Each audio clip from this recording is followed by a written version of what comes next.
High friends, welcome to Sam's kitchen. Friends, आज ना आपण एक स्पेशल सॅलेडची रेसिपी करत आहोत। त्या सॅलेडचं नाव आहे छोले मेयो सॅलेड। त्यात छोले सुद्धा आहेत आणि भरपूर व्हेजिटेबल्स सुद्धा आहेत। इतकं सुंदर क्रीमी आणि स्टमक फिलिंग सॅलेडची रेसिपी आहे। रोस्टेड छोले मेयो सॅलेडसाठी ना आपण छोले अर्धी वाटी आपण ना छोले भिजवून घेतलेले, जवळजवळ 7 ते 8 तास आपण भिजवले आणि छानपैकी 4-5 शिट्ट्या काढून उकडून आपण त्यातलं पाणी सगळं काढून घेतलेलं आहे।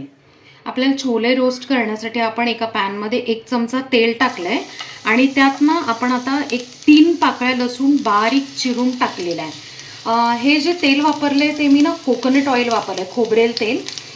त्याच्याऐवजी तुम्ही साधं आपलं जे रेग्युलर कुकिंग ऑइल आहे ते टाकलं तरी चालेल। मी 1 चमचा टाकून घेतलेलं आहे। आता अगदी हलकं रोस्ट करूयात आपण हे लसूण। 30 सेकंद रोस्ट करून झाल्यावर ना आपण हे छोले टाकून घेऊया आणि छोले जवळजवळ 2 ते 3 मिनिटं असं सतत आपण छानपैकी ना फ्राय करणार आहोत, म्हणजे रोस्ट करणार आहोत। आता 3 मिनिटं आपण छानपैकी रोस्ट करून घेतलेलं आहे। आता आपण गॅस बंद करूया। आता त्यात ना अगदी पाव चमचा लाल तिखट टाकायचं, लाल मिरची पावडर, आणि छानपैकी परत एकदा फक्त मिक्स करून हे सगळं मिश्रण गार करून घेऊयात आपण।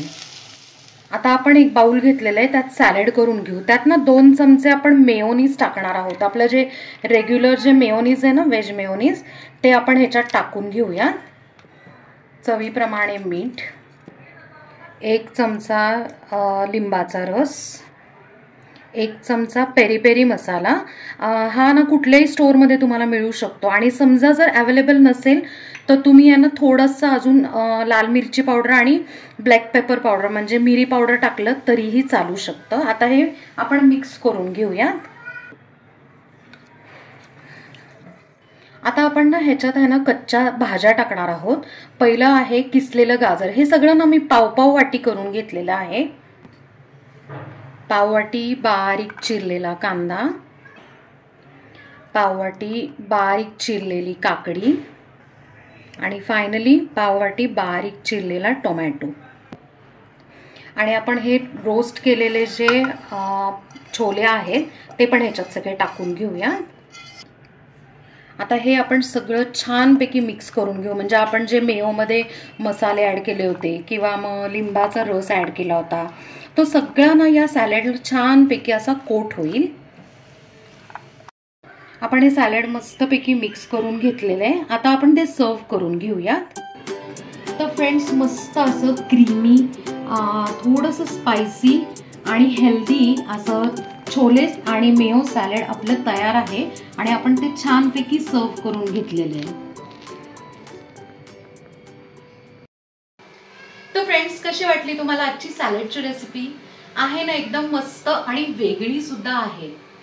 फ्रेंड्स, बऱ्याच वेळा काय होतं की टिफिनमध्ये ना आपल्याला पोळी भाजी किंवा एखादा राईस आयटम घेऊन जाताना कंटाळा येतो। तर इन्स्टेड ऑफ दॅट तुम्ही ना हे सॅलेड जरी फक्त नेलं ना तर एकदम छान पोटभरीचं पण आहे आणि महत्त्वाचं म्हणजे हेल्दी सुद्धा आहे। किंवा अगदीच तुम्हाला वाटलं संध्याकाळी स्वयंपाकाचा कंटाळा आलाय तर नक्कीच हे ऑप्शन खूप चांगलं आहे। सो तुम्ही नक्की करून मला कमेंटमध्ये सांगा। आपल्या चॅनलला सबस्क्राईब करा, लाईक करा, शेअर करा आणि कमेंट करा। थँक्यू।